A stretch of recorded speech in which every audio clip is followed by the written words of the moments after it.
Assalamualaikum warahmatullahi wabarakatuh. Waalaikumsalam warahmatullahi wabarakatuh. Oke, selamat siang teman-teman. Selamat siang.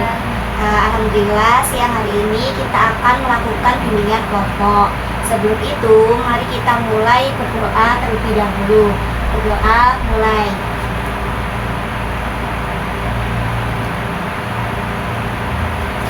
Oke, selanjutnya saya akan membacakan terlebih dahulu asas-asas yang ada dalam bimbingan kelompok ini. Nah, yang pertama ada asas keterbukaan. Asas keterbukaan ini, kalian ini bersikap terbuka dan jujur dalam memberikan informasi. Nah, asas yang kedua yaitu asas kesukarelaan. Semua harus terlibat dalam kegiatan sampai akhir. Dan yang ketiga, asas kenormatifan. Semua harus menghargai, tidak ada yang saling menghina atau mengecek ketika temannya menyampaikan informasi. Nah, bimbingan kali ini kita akan menggunakan tema pendaftaran perguruan tinggi negeri. Sebelum itu, mari kita mulai perkenalan terlebih dahulu ya. Saya contohkan seperti ini. Jadi kita tepuk dulu terus baru ngomong. Contohnya seperti perkenalan, dimulai, Yunita. Terus lanjut ke kamus, terus lanjut ke kamu. Oke, kita mulai ya perkenalannya. Ini perkenalannya nama aja kakak. Ya boleh, perkenalan nama aja. 1, 2, 3. Perkenalan, dimulai, Yunita, Saji, Nanda. Oke. Nah, kan tadi sudah saya jelaskan bahwa bimbingan kita hari ini pendaftaran perguruan tinggi. Selanjutnya masing-masing menyampaikan pengetahuannya, sedikit nggak apa-apa, banyak pun nggak apa-apa, mengenai perguruan tinggi negeri. Dimulai dari kamu.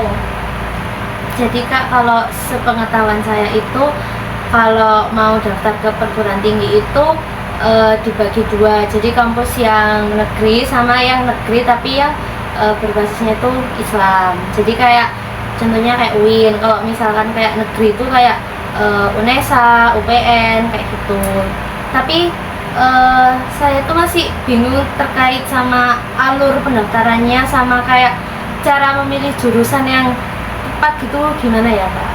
Oke, kalau kamu gimana? Aku sebenarnya nggak tahu. Yang aku tahu itu cuma kampus negeri sama kampus swasta. Tapi kan kalau PTN kan berarti negeri kan. Nah, kalau negeri itu banyak kan kayak proses-prosesnya gitu. Kalau misalnya kita harus daftar, terus kita harus itu. Nah, itu kayak masih bingung gitu loh. Jadi kayak kadang tuh masih stuck di situ. Oke, begitu ya. Nah, untuk kalian sendiri ini persiapannya gimana buat daftar PTN ini? Masih bingung atau sudah ada pandangan? Kalau mungkin dari aku pandangannya mungkin dari berpatokan dari yang nilai rapot itu mungkin Kak, yang sering dijelaskan sama guru-guru di sekolah, mungkin itu sih. Kalau aku bingungnya itu kampus sama jurusannya sih itu masih bingung. Oh, gitu ya. Oke, jadi saya jelaskan ya, untuk pendaftaran PTN itu ada beberapa jalur. Sebelum saya menjelaskan, di PTN itu ada yang namanya perguruan tinggi negeri, ada yang PTKIN. Nah, PTKIN ini yang dinaungi oleh Kemenak, seperti kampus-kampus UIN, YIN. Nah, kalau yang PTN ini dinaungi sama Kemendikbud, seperti yang sudah kami jelaskan tadi ya, ada UNER, ITS, UGM, dan yang lainnya. Nah, untuk jalur pendaftarannya sendiri, yang pertama itu kalau di PTN ada SNBP, Seleksi Nasional Berbasis Prestasi, di mana jalur tersebut menggunakan nilai raport, dan yang bisa mengikuti hanya siswa eligible yang nilai raportnya dari semester 1 sampai semester 5 itu bagus. Kalau di PTKIN itu juga ada yang berbasis raport, namanya SPAN PTKIN. Bedanya kalau di SPAN PTKIN ini semua siswa bisa mengikuti satu angkatan, jadi bukan hanya siswa eligible saja. Nah, yang jalur kedua yaitu ada SNBT, Seleksi Nasional Berbasis Tes, atau yang biasanya familiarnya kita sebutnya itu UTBK. Dalam UTBK sendiri itu ada beberapa subtes yang harus dikerjakan dengan waktu yang terbatas. Terus kalau di PTKIN itu namanya UMPTKIN, itu sama-sama jalurnya tes. Dan yang terakhir itu mandiri. Biasanya kalau mandiri itu kita nganggapnya emang lebih mahal gitu ya untuk UKT-nya. Kalau di PTKIN mandirinya itu biasanya ada dua, mandiri prestasi sama mandiri reguler. Nah, untuk mandiri prestasi sendiri ini biasanya bisa pakai sertifikat, lomba maupun tahfidz. Seperti itu. Nah, sekarang kalian sudah tahu kan mengenai jalur pendaftarannya. Kalau untuk jurusannya sendiri, apakah kalian sudah ada pandangan atau masih bingung ya?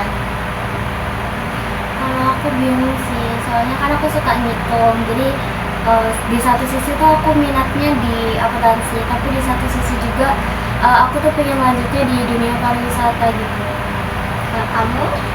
Kalau aku ya aslinya tuh apa ya, suka ngitung, tapi di satu sisi lainnya itu kayak sama hitungannya itu kadang bingung gitu loh. Dan aku tipe anak yang ekstrovert ya, mungkin lebih suka sama berbaur sama orang, jadi bingung mau pilih antara akuntansi sama sosiologi. Oh, oke. Berarti saya lihat ini kalian sama-sama punya ketertarikan di akuntansi gitu ya. Nah, kalau saran dari saya, coba kalian ikut ini tes kecocokan jurusan. Ada kok sekarang tes kecocokan jurusan yang gratis dan ada juga yang online. Nah, di situ terus kalian juga bisa ini cari-cari minat bakat kalian itu di mana. Terus restu orang tua itu juga penting. Jadi kalian juga bisa menanyakan pendapat orang tua kalian mengenai jurusan kuliah yang kalian inginkan, seperti itu. Jangan langsung merasa pesimis ya kalian, jika misalnya suka ngitung tapi nanti takutnya di perkuliahan itu ngitungnya beda. Nah, jadi makanya dirinya itu disiapkan untuk belajar yang sungguh-sungguh.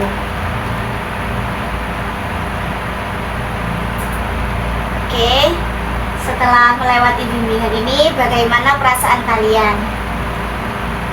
Kalau aku sih jadi kayak lebih ada pandangan terkait tentang nanti aku bakal coba mungkin SNBP dulu. Kalau SNBP-nya aku gagal, mungkin aku bakal nyoba kesempatan kedua di SNBT ya. Ya, betul sekali.